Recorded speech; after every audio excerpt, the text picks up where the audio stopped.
Nossa mensagem nesta manhã está em Apocalipse, capítulo 2, a partir do versículo 18. Nós já louvamos o Senhor nesta manhã, nós já nos aproximamos dele em oração, juntos em comunidade. Depois também teremos o privilégio de participar do louvor a Deus com nossos dízimos e ofertas. Testemunhamos o sacramento, um sinal das promessas do Senhor.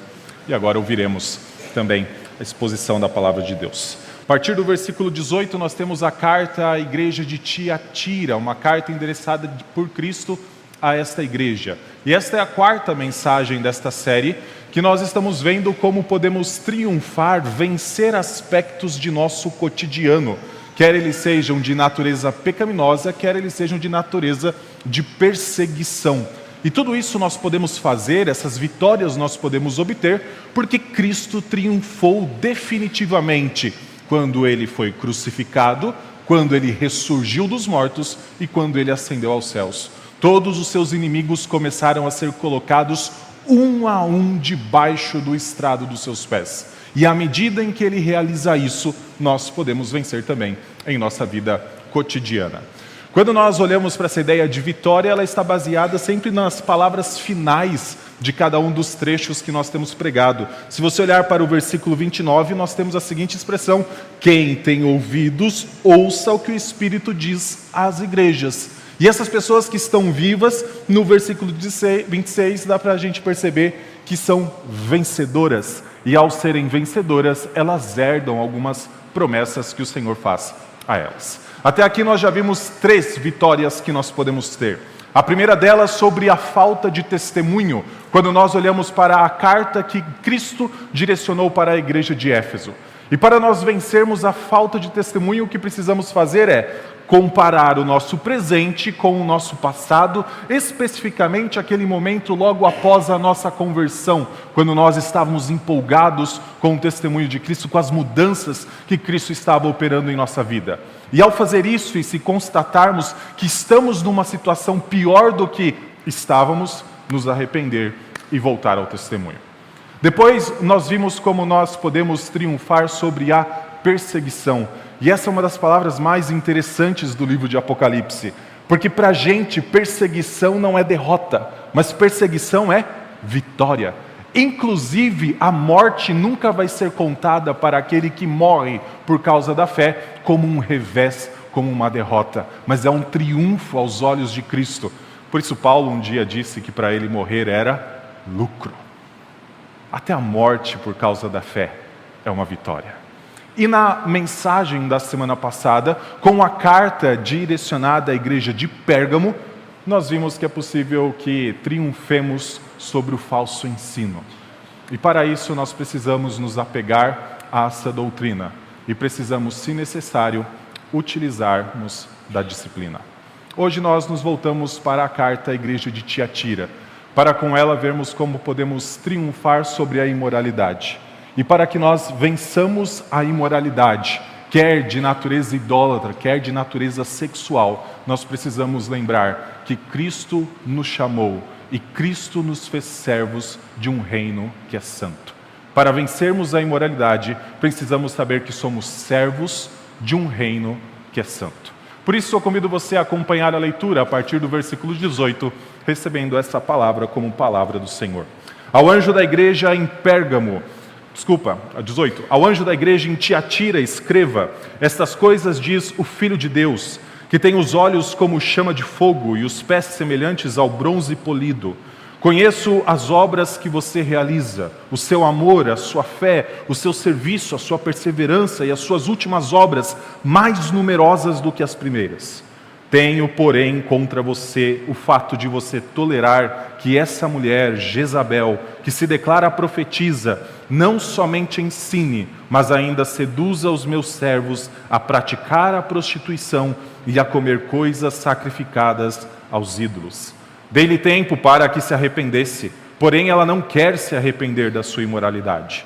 Eis que farei com que fique acamada, e trarei grande tribulação aos que com ela adulteram, caso não se arrependam das obras que ela incita.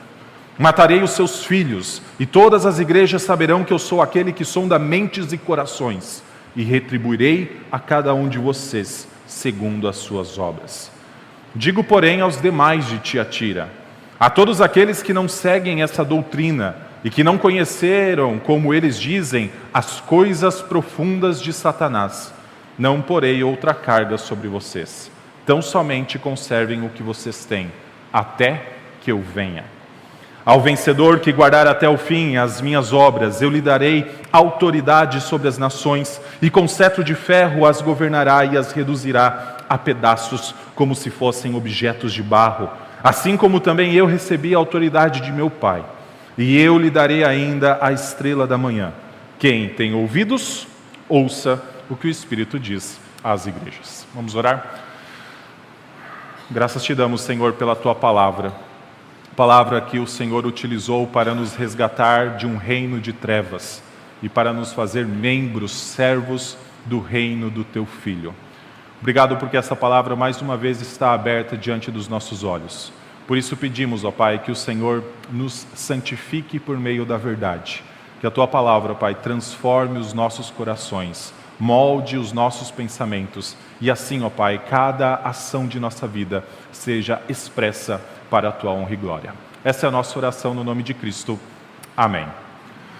Meus irmãos, quando nós olhamos para esta carta endereçada à igreja de Tiatira, nós vemos que a imoralidade é o tema ou o grande desafio com o qual a igreja tem que lidar no seu dia a dia.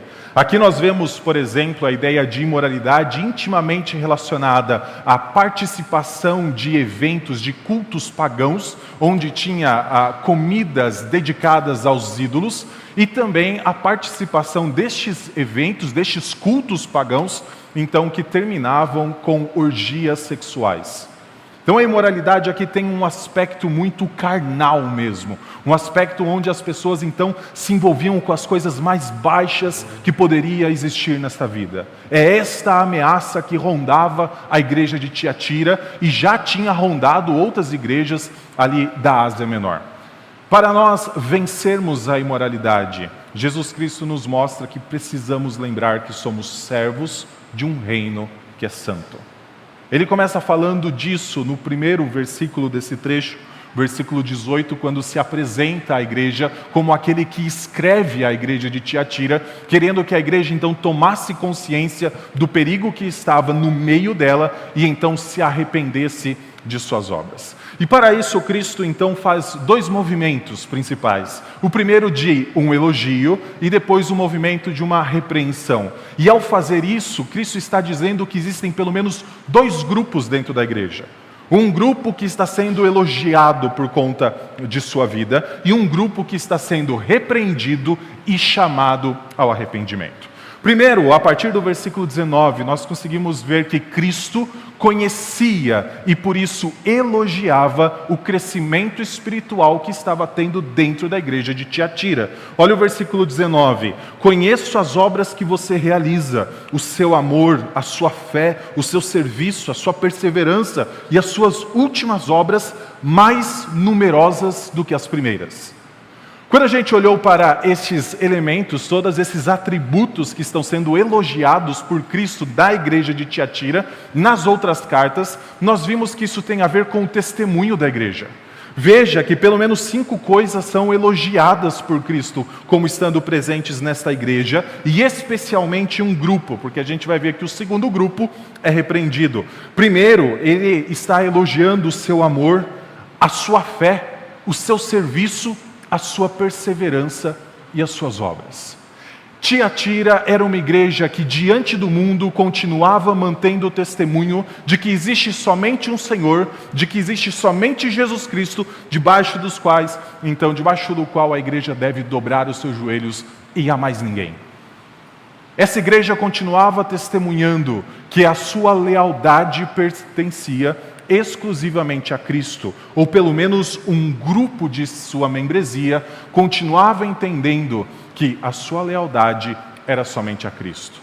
Nós já vimos que as igrejas da Ásia Menor passavam por uma pressão intensa do Império Romano para que seus membros participassem do culto imperial como um testemunho de que sua lealdade era ao imperador. E esse culto imperial envolvia então a adoração dos ídolos pagãos, que eram reunidos debaixo de todo o panteão do Império Romano, e as pessoas então eram forçadas por pressões econômicas ou por ameaça jurídica de que seriam presas e até mesmo mortas, a participar deste culto. A igreja de Tiatira não era uma igreja isenta dessa pressão, mas os seus membros continuavam dizendo: é somente a Cristo. É somente a Cristo a glória, é somente a Cristo o louvor. A nossa lealdade é somente de Cristo. Mas tem algo muito interessante. Além de elogiar todos esses atributos da igreja, Cristo termina dizendo nesse versículo 19: as suas últimas obras são mais numerosas do que as primeiras. Esse foi o ponto de crítica que a igreja de Éfeso recebeu. Quando nós vimos a nossa primeira mensagem, Éfeso, lá no capítulo 2, versículo 5, é criticada por ter abandonado o seu primeiro amor. As suas últimas obras eram piores do que as suas primeiras obras. Aqui nós estamos diante de uma igreja que as suas últimas obras são melhores do que as suas primeiras obras. Basicamente o que Cristo está dizendo é: há um grupo em Tiatira que está crescendo. A cada momento em que eles vivem, eles estão experimentando mais do reino de Deus, eles estão fortalecendo a sua fé, eles estão se aproximando da palavra de Deus, a sua comunhão com Deus está cada vez mais próxima. E por isso, as suas últimas obras são melhores do que as primeiras. Porém, nem tudo são flores na igreja de Tiatira. Há problemas, há perigos. E apesar dessa igreja estar crescendo, essa igreja ainda precisava lidar com o pecado que adentrava em seu meio. Olha o versículo 20 em diante. Cristo, que conhecia a vida, o crescimento espiritual de um bom grupo da igreja de Tiatira, também sabia que um outro grupo estava em contato com um outro reino. Esse outro grupo estava se aproximando intimamente de um outro reino. Versículo 20, tenho porém contra você o fato de você tolerar que essa mulher, Jezabel, que se declara profetisa, não somente ensine, mas ainda seduza os meus servos a praticar a prostituição e a comer coisas sacrificadas aos ídolos. Dei-lhe tempo para que se arrependesse, porém ela não quer se arrepender da sua imoralidade. Nas outras igrejas que nós já estudamos, havia grupos que começavam a adentrar dentro da igreja. A igreja de Éfeso era uma igreja que olhava para esses grupos e imediatamente identificavam: esse é um grupo de falsos mestres, o que sai da boca deles é falso ensino, e a igreja de Éfeso estava pronta para expulsá-los de seu meio. Eles não criavam raízes na igreja de Éfeso. Mas quando a gente vai para a igreja de Pérgamo, que é a última, a anterior à igreja de Tiatira, a igreja de Pérgamo já estava mais condescendente a estes grupos, principalmente aos que sustentavam a doutrina de Balaão e àqueles que são chamados de nicolaítas. A igreja estava recebendo um falso ensino de que eles poderiam, ao mesmo tempo, servir a Cristo e, ao mesmo tempo, participar do culto imperial, dobrar o seu joelho em adoração a outros deuses, a mostrar sua lealdade como sendo superior ao imperador do que a Cristo. Essas pessoas não estavam mais estranhando. A igreja de Pérgamo já tinha começado a tolerar a presença de falsos mestres em seu meio. A igreja de Tiatira não tem um grupo que é inimigo, não tem um grupo de pessoas promovendo falso ensino, mas tem uma pessoa que é destacada como sendo a grande ameaça para esta igreja. Ela é uma mulher e aqui ela é nomeada como Jezabel. Não que este nome seja necessariamente o nome desta mulher da época, mas claramente aqui parece ser uma associação com a Jezabel lá do Antigo Testamento, rainha que era do povo cananeu, principalmente dos sidônios, que foi um dia levada para dentro do palácio do reino do norte de Israel, quando se tornou esposa de Acabe. Só que o movimento dela de deixar os sidônios e ir para dentro de Israel, fez com que ela também levasse a adoração a Baal e a deusa Azerá. Deuses considerados da fertilidade, de que então esses deuses seriam os responsáveis pelas produções abundantes, pelas colheitas anuais. Ao mesmo tempo que uma pessoa de fora do reino de Israel foi levada para dentro do reino de Israel, 2 cultos falsos adentraram a nação e perverteram completamente aquele povo. Elias foi o profeta que viveu nessa época. E teve um momento em que Elias enxergava o que estava acontecendo em Israel e ele se desesperou, porque o que ele via parecia que não tinha mais uma pessoa que dobrasse os seus joelhos a Deus, e que todos estariam corrompidos, vivendo a vida diante de Baal e diante dessa falsa deusa Azerá.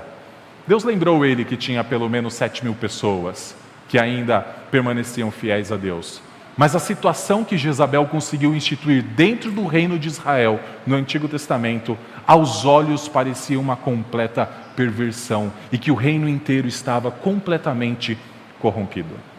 Pois bem, na época de Tiatira, tinha uma mulher semelhante a Jezabel, trazendo perversões tais que estavam ameaçando a igreja e estavam trazendo o juízo do próprio Deus contra uma grande parcela de seus membros. Aqui é dito que ela estava seduzindo, veja o versículo 20, ela seduzia os servos de Deus a praticar a prostituição e a comer coisas sacrificadas aos ídolos.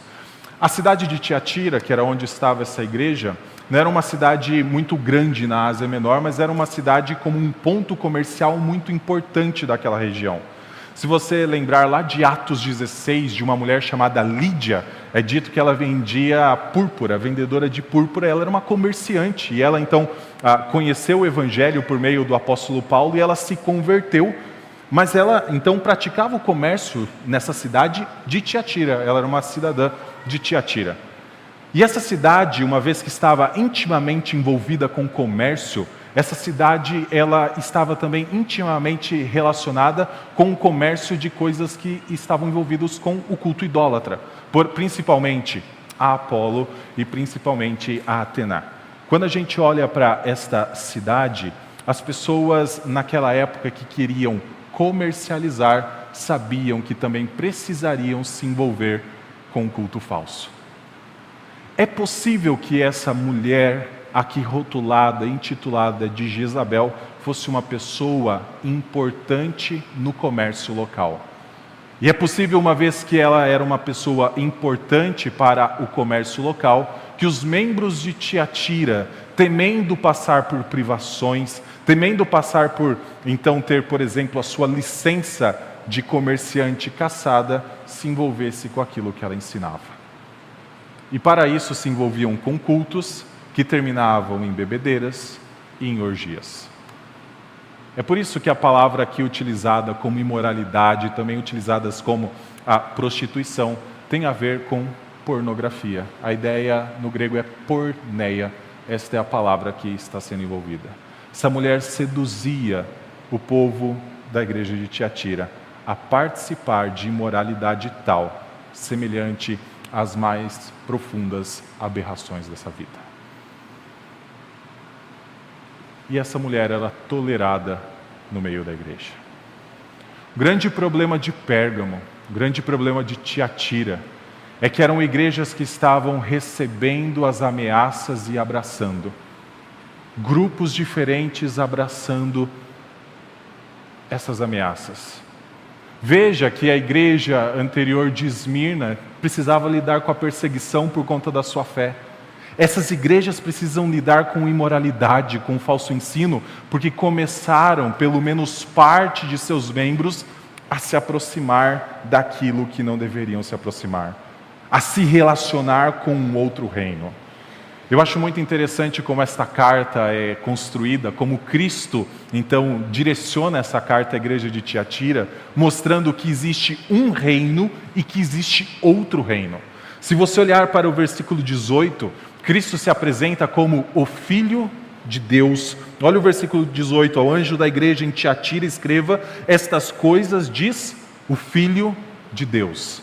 Nós lemos hoje na liturgia, no Salmo 2, que um dia Davi foi chamado de Filho de Deus. O rei proclamaria o decreto do Senhor, tu és meu filho, eu hoje te gerei.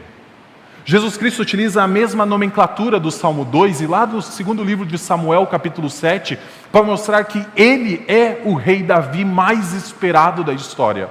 O grande Davi. É um reino que está se dirigindo a esta igreja. É o grande rei da história que está colocando-se diante dos membros de Tiatira.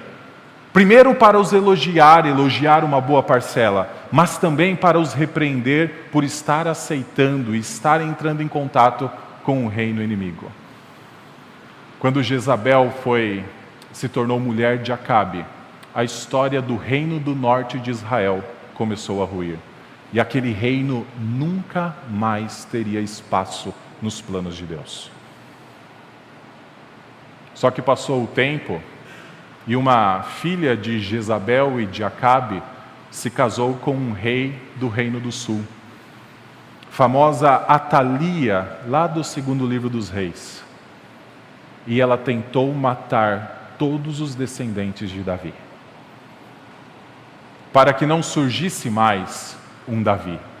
Para que não surgisse mais um herdeiro do trono de Israel como apontado por Deus.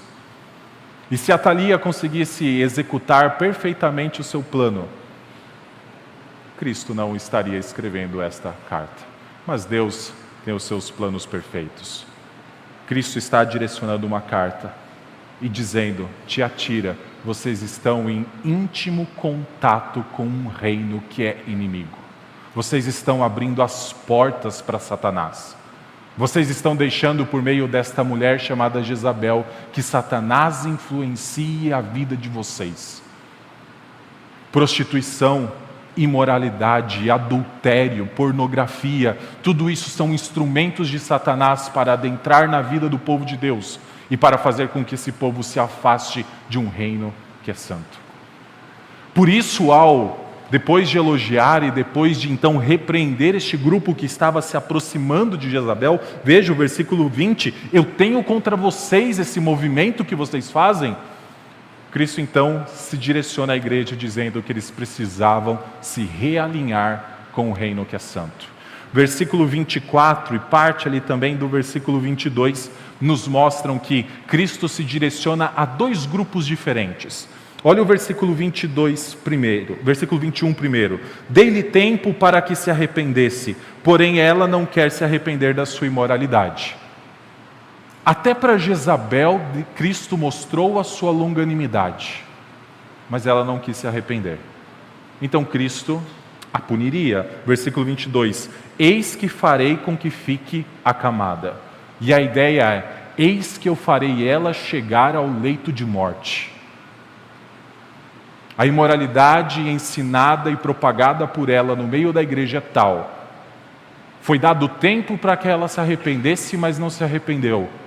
Eu a farei ficar acamada. Palavras de Cristo.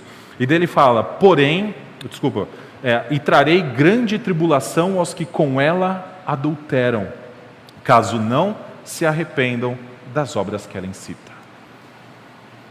Veja que houve um grupo que se aproximou de Jezabel e estava envolvido com todas as práticas por ela ensinadas. A Jezabel já tinha dado-se o tempo de se arrepender, mas ela não fez. Mas tinha um grupo que Jesus fala, caso não se arrependam, eu os matarei. Mas ainda existe a oportunidade desses voltarem atrás nas suas práticas. E depois, no versículo 24, nós temos o segundo grupo para o qual Cristo se direciona.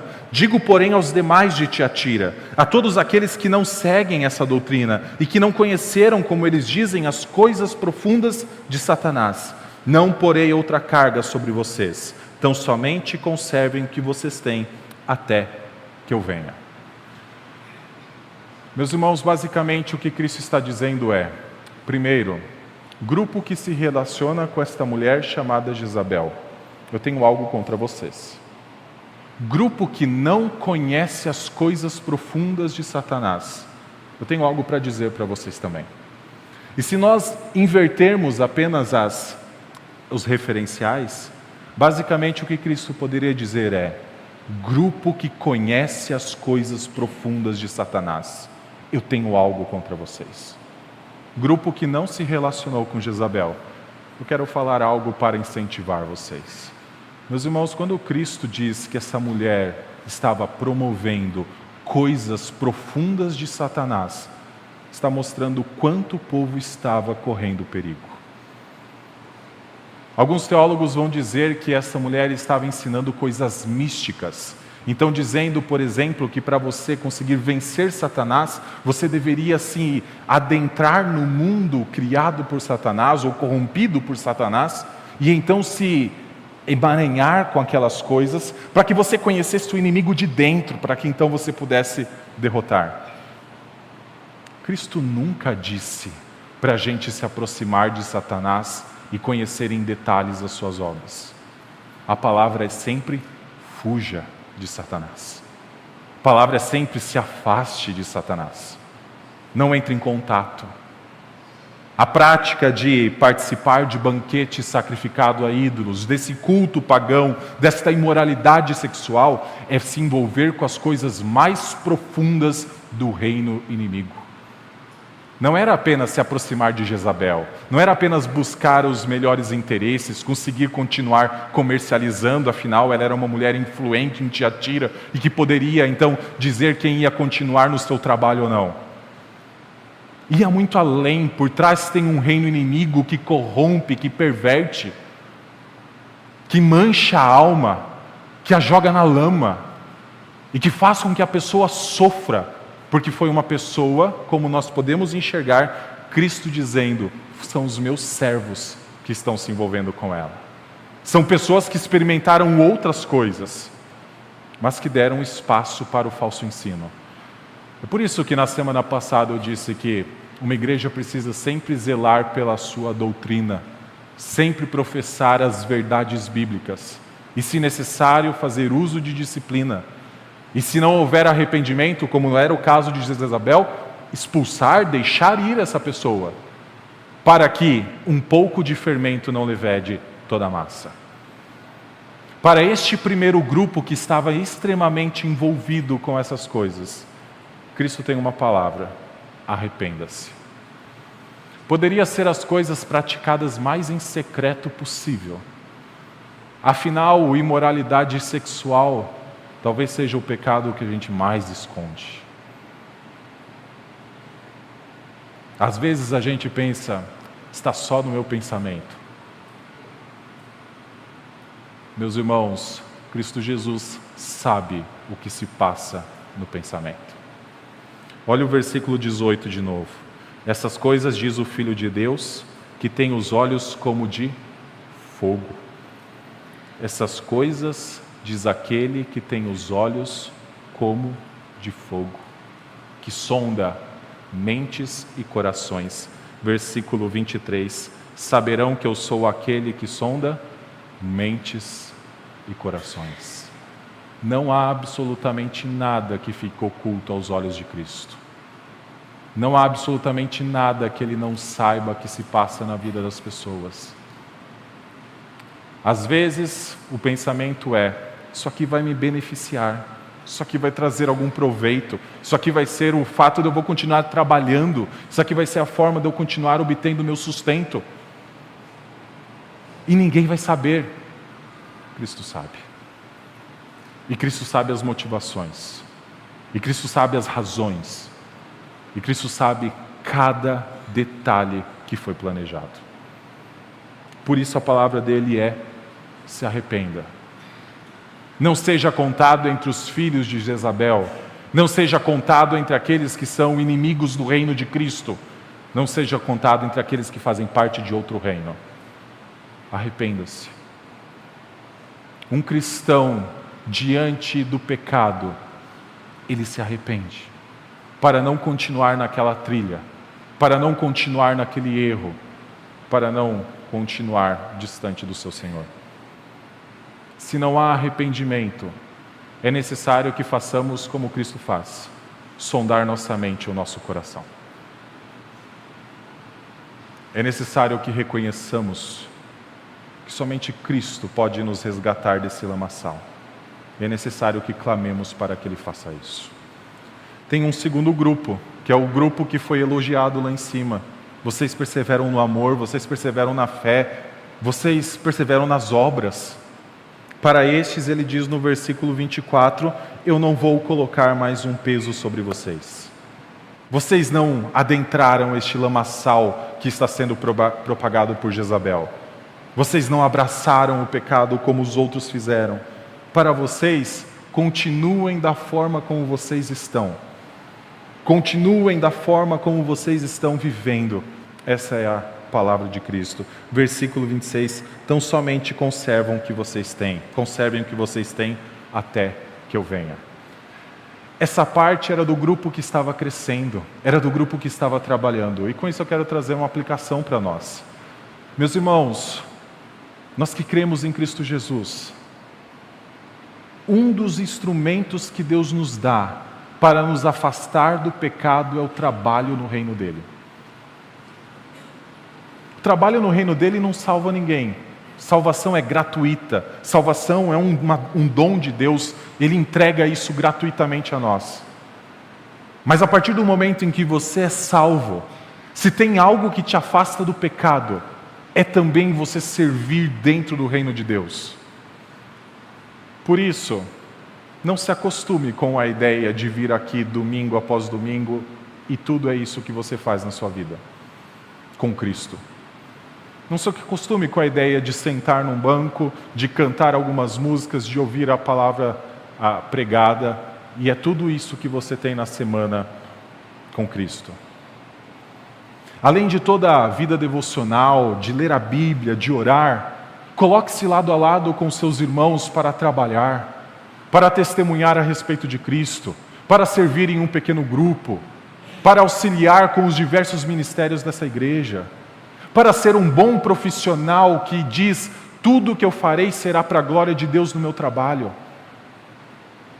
Porque se nós segmentarmos domingo do restante da semana, saiba que nós estamos dando lugar a Satanás operar em nossa vida. Saiba que o diabo ganhará espaço em nossa mente. Num primeiro momento, talvez nós não percebamos, mas é possível que com o passar do tempo, um lamaçal como este, uma imoralidade tal como esta, adentre em nossa vida.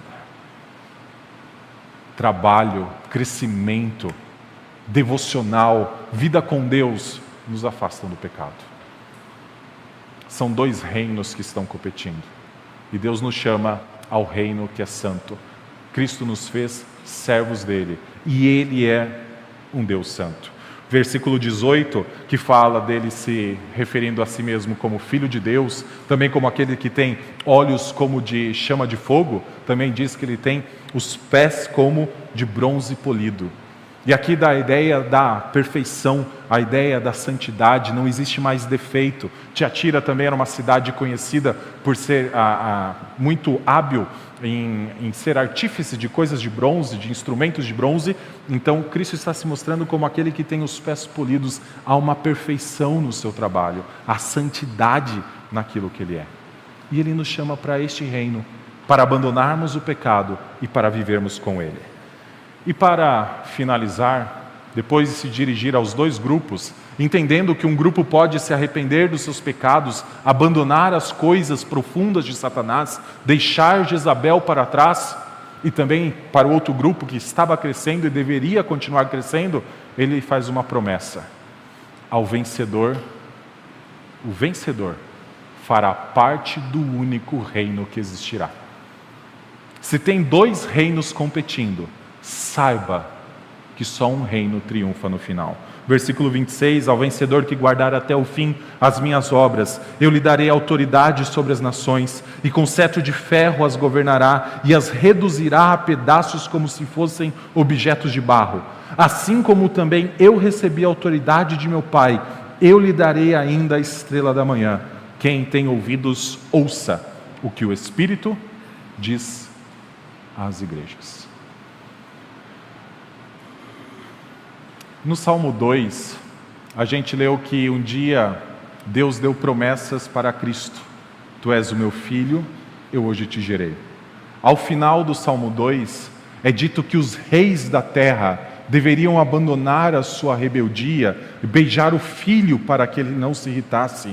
E a razão disso é, Porque o Filho foi feito Rei de todas as nações. Nós vimos isso na série de pregações anterior. Quando Cristo ressuscitou dos mortos, quando Cristo, pouco antes de ascender aos céus, comissionou seus discípulos a irem para o mundo, fazendo outros discípulos para Cristo, Cristo disse que toda a autoridade foi dada para Ele. E a promessa que Ele está fazendo aqui é de estender esta autoridade aos vencedores, de estender essa autoridade àqueles que se arrependem, de estender essa autoridade àqueles que continuam naquilo que têm, na prática das boas obras, no testemunho do amor. A promessa é compartilhar o reino com aqueles que fazem parte dele. Meus irmãos, há um reino que está dizendo o seguinte: imoralidade sexual é bom. Há um reino que está dizendo adultério não tem problema nisso. Há um reino que está dizendo pornografia não acabará com a sua mente e com a sua alma. Há um reino que está dizendo não tem problema nenhum você se envolver com essas coisas. Saiba que esse reino será derrotado e no final esse reino não existirá. Não faça parte desse reino. Busque a Cristo. Busque fazer parte do reino que o próprio Senhor estende a sua autoridade àqueles que fazem parte dela. Não é à toa que os apóstolos dizem que nós somos profetas, sacerdotes e reis. Porque no momento em que nós adentramos esse reino, o Senhor Jesus Cristo nos dá uma autoridade semelhante à dele. É por isso que nós podemos pregar o Evangelho com intrepidez. É por isso que nós podemos anunciar que existe um reino inimigo e que este reino vai ser derrotado. É por isso que nós podemos dizer que só existe um Cristo que deve ser adorado, porque Ele é o único Rei dos reis e Senhor dos senhores. E não existe ninguém que pode competir com Ele. Cada um dos seus inimigos está sendo colocado debaixo do estrado dos seus pés. E um dia até mesmo a morte, aquela que as pessoas acham que é a única consequência da vida, a única certeza dessa vida, até a morte vai ser destruída. O convite é: faça parte do reino vitorioso. Faça parte do reino que não tem nenhum competidor à sua altura. Faça parte do único reino que continuará existindo. Vamos orar? Graças te damos, Senhor, porque Tu nos chamaste para o Teu reino, reino moldado pela Tua vontade, reino regido pela Tua palavra, reino que é santo, reino que é puro, reino que é marcado pelo amor do Teu Filho, reino que é tipificado e refletido, vivido, melhor dizendo, à luz daquilo que é celestial. Senhor Deus, nos ajuda a caminhar como membros deste reino, a vivermos como servos de Cristo Jesus, a abandonarmos todos os prazeres que nos são ofertados por este mundo, ao Pai nos distanciarmos das coisas profundas de Satanás, para o Pai nos aproximarmos das belezas que somente o Senhor pode nos mostrar e conceder. Ajuda-nos, ó Pai, a viver à luz da Tua santidade. Ajuda-nos a sermos santos, porque Tu és santo. E, ó Deus, que em cada ato de nosso caminhar, a glória seja dada somente a Cristo Jesus. É no nome dEle que nós oramos. Amém.